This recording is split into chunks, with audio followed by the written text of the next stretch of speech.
నమస్తే, welcome to JM6 TV. ఈ రోజు ముఖ్యాంశాలు.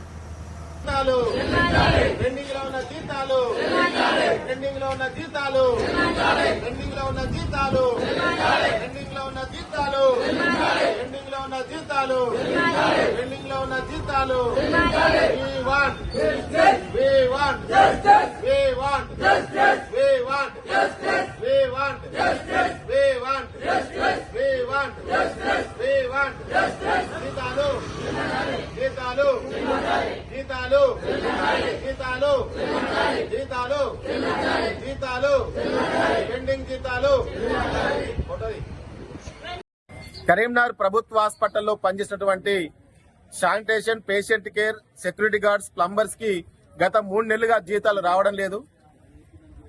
పెండింగ్ జీతాలు ఇవ్వాలని చెప్పేసి గుర్తింపు కార్డులు, 2 జతల బట్టలు, PFESI సక్రమంగా అమలు చేయాలని, ప్రతి నెల 5వ తేదీలోపు జీతాలు ఇవ్వాలని చెప్పేసి సూపరింటెండెంట్ గారికి గత 15-20 రోజుల క్రితమే సమ్మె నోటీస్ ఇవ్వడం జరిగింది.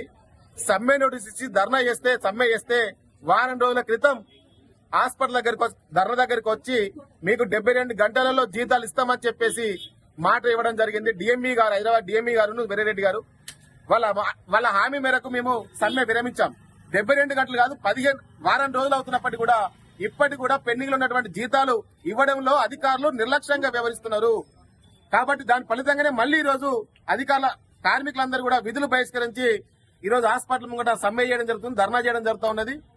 మేము గతం నుంచి చెప్పుకుంటూ వస్తున్నాం. డిఎంఈ గారు 3 కోట్ల రూపాయల చెక్ కూడా విడుదల చేశారు.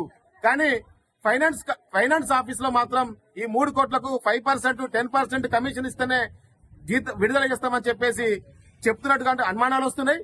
కాబట్టి తక్షణం ఏదైతే డిఎంఈ గారు 3 కోట్ల చెక్ ఇచ్చారో తక్షణమే ప్రభుత్వ కరీంనగర్ హాస్పిటల్కి ఇచ్చే విధంగా చర్యలు తీసుకోవాలని చెప్పేసి మేము డిమాండ్ చేస్తా ఉన్నాం. లేకపోతే మాత్రం ఈ సమ్మె విరమించాం. ఈ 2 నెలలు ఏదైతే 3 నెలల పెండింగ్ జీతాలు ఉన్నాయో ఈ 3 నెలల పెండింగ్ ఖచ్చితంగా ఇచ్చేంత వరకు కూడా మా పోరాటం ఆగదని చెప్పి సందర్భంగా కూడా అధికారులకు, ప్రభుత్వ యంత్రాంగానికి హెచ్చరిక చేస్తా ఉన్నాం.